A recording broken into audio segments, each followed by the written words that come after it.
কর্ম ছাড়া যেমন সমাজ চলে না, তেমনি কর্মহীন মানুষও বোধহয় খুঁজে পাওয়া যাবে না। যে আড্ডা মারে সেও কিন্তু তার একটি কর্ম প্রতিদিন সম্পাদিত করছে, সেখান থেকেও সে অনেক ধরনের অভিজ্ঞতা অর্জন করছে। সেই অভিজ্ঞতায় সে তার পথ অনেক সময় পরিবর্তনও করে। কর্মের মধ্যেই মানুষকে খুঁজে পাওয়া যায়। পাশাপাশি আমি কি করছি, সেই কর্মটা কি, তাকে নিয়ে আগে ভাবা। আর কর্মের মধ্যেই লুকিয়ে থাকে প্রতিটি মানুষের কিছু না কিছু প্রতিভা, গুণ। কোনো মানুষের প্রতিভা নেই, গুণ নেই, এটা হতে পারে না। এক একজনের প্রতিভা এক এক রকম। যার জন্যই যেটা প্রথম ভাবনা হওয়া উচিত, at first you have think what you will to do. আমাকে চিন্তা করতে হবে আমি কি করতে যাচ্ছি, কি করব। তার জন্যই আমরা একটা প্রায়শই কথা শুনি, কিন্তু warm up, mental study, workshop, এই কথাগুলি কিন্তু কর্মের মধ্যেই লুকিয়ে থাকে। যেমন আমরা দেখি খেলাধুলা শুরু হওয়ার আগে একটা ওয়ার্ম আপ গেম বলি, একটা মোহরা, এক কথায় নিজেদের ঝালাই করে নেওয়া। আমি কোনো কর্ম করতে যাচ্ছি তার আগে একটা মেন্টাল স্টাডি, মানসিক প্রস্তুতি।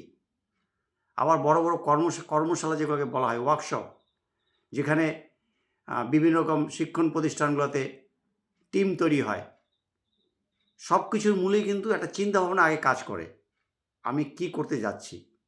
আর সেই কর্মকে নিয়ে যদি আমি আগে না ভাবি, সেই কর্ম হয়তো সম্পূর্ণ হবে, কিন্তু সেই কর্মের সফলতা কিন্তু সেভাবে দেখা যাবে না। আর প্রতিটি মানুষের যে প্রতিভা থাকে সেটা বিকশিত হয় কিন্তু কর্মের দ্বারাই। সেক্ষেত্রে অনেক বাধা আসে। বাধা যেহেতু মানুষের একটা জীবনের অঙ্গ, সেই বাধাও কিন্তু অতিক্রম অতি সহজে করা যায়। আমি কোনো কিছুই ভাবলাম না, কর্মে এগিয়ে গেলাম, সেই কর্ম হবে। আর ভেবে করা কর্ম, সেই কর্মকে আমি আগে জেনে নিলাম, সেখানকার পরিবেশ বুঝে নিলাম, সেটা কিন্তু অনায়াসে যেমন হয়ে যাবে, তেমনি সেটা কিন্তু তার সাকসেস রূপটাও আমরা দেখতে পারবো। যার জন্যই মানুষের কর্ম ছাড়া মানুষের ভেতরে যে লুকিয়ে থাকা প্রতিভা, সেটাও কিন্তু বিকশিত হয় না। আর প্রতিদিন কাজ করতে করতে অভিজ্ঞতা যে সঞ্চার হয়, অভিজ্ঞতাটা কিন্তু বিরাট বিষয়। প্রতিদিন আমার কাজ যে প্রতিদিনই ভালো হবে সেটা যেমন নয়, তেমনি প্রতিদিন কাজ করতে করতে সে কাজের মধ্যেও কিন্তু অনেক শিক্ষণীয় বিষয় চলে আসে। আর কাজ করতে গেলেই যেটা ভুল হয়, ভুলই কিন্তু আবার সেটাকে শুধরানোর রাস্তা করে দেয়। আমি কাজই করলাম না, স্বভাবতই আমার ভুলও হবে না। আর ভুল থেকেই মানুষ সেই শিক্ষা অর্জন করে। তার জন্যই প্রতিদিন একটা সময় নিজের সঙ্গে কথা বলা উচিত, নিজের হৃদয়ের সঙ্গে কথা বলা উচিত, নিজেকে একাকী মূল্যায়নে ডুব দেওয়া উচিত। আজকে আমি সারাদিন কি কি কাজ করেছি, সেই কাজের দ্বারা আমি আমার 100% দিতে পেরেছি কি না, 100% দেওয়ার পরও সেই কাজ সামগ্রিক স্বার্থে বা অন্যদের কোনো কাজে এসেছে কি না, বা সেই কাজের দ্বারা অন্যরা কেউ ব্যথিত হয়েছে কি না, সেটা যখন আমরা দিনের শেষে মূল্যায়ন করব, নিজেরাই নিজের সঙ্গে কথা বলবো, পরের দিন কিন্তু সেই কর্মই কিন্তু অন্যভাবে সম্পাদিত হবে।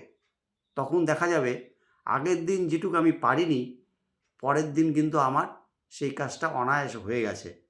যার জন্যই আমি না জেনে না বুঝে কাজ করতে যাওয়া মনে হয় সঠিক সিদ্ধান্ত হয় না।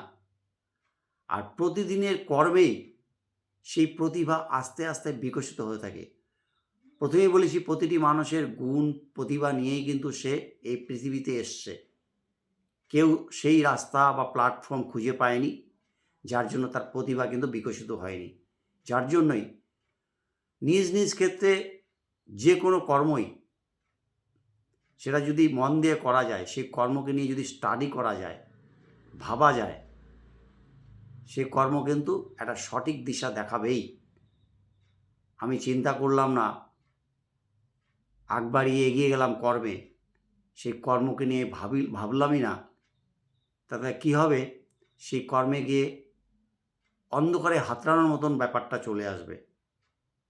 যার জন্যই আজকে আমরা যে বিভিন্ন রকম পরীক্ষা দেখি, এক্সাম যেগুলো হয়, তার আগে কেন সেই সব এক্সামে মানুষ পড়াশোনা করে, সে সিলেবাসটা জেনে যায়, তারপরে সে 100% অ্যাটেন্ড করতে পারলো কি না সেটা যেরকম আলাদা বিষয়, কিন্তু তার স্টাডি সেই জায়গায় পৌঁছে যায়, তো কিন্তু এক্সামে যে সম্মুখীন হলেন সেখানে কিন্তু তার অনেকটাই সে দিতে পারলেন। আর যার স্টাডি ভালো হবে, যে বেশি সিলেবাসকে নিয়ে ঘাটাঘাটি করবে, সেখানে তার যে কর্ম এক্সাম সে কিন্তু সে জায়গায় কৃতকার্য হবে। স্বভাবতই সমাজে প্রতিটি মানুষ কাজ করে, তার কাজের দ্বারা সমাজও কিছু পায়। আবার এমন এমন কাজও হয় যেখানে সমাজ কিন্তু আবার আলাদাভাবে সেই কর্মকে চিহ্নিত করে। যার জন্যই প্রতিটি কর্মের মধ্যে একটা করে মানুষেরই প্রতিভা লুকিয়ে থাকে। সেই প্রতিভায় বিকশিত হলে মানুষও মেলে ধরতে পারে তার কর্মের দ্বারা। যার জন্যই প্রথম সবার আগে যেটা চিন্তা করতে হবে, আমি কি করছি, সে কর্মের পরিধি বা কতখানি, কর্মটাও বা কতখানিকে সম্পাদনা করা যেতে পারে, আর কর্মটা আমি কিভাবে সেই কর্মে আমি নিজেকে নিয়োজিত রাখলো। এমন অনেক কর্ম আছে যেখানে হয়তো আমি মানানসই নয়, তার জন্য সমাজে বিভিন্ন স্তরও থাকে। আমার কর্ম আমাকে যেমন এগোতে হবে, আবার অন্যের যে কর্মটা আছে সে সেই কর্মে এগিয়ে যাচ্ছে, সেও সেই কর্মে পারদর্শী হচ্ছে। কাজেই কর্মের মধ্যেই প্রতিভা, কর্মের মধ্যেই গুণ, আবার সেই প্রতিভা গুণই সেই কর্মকে যেমন এগিয়ে রাখে, আবার সেই মানুষকে সেই প্রতিভায় কর্মই চিহ্নিত করে।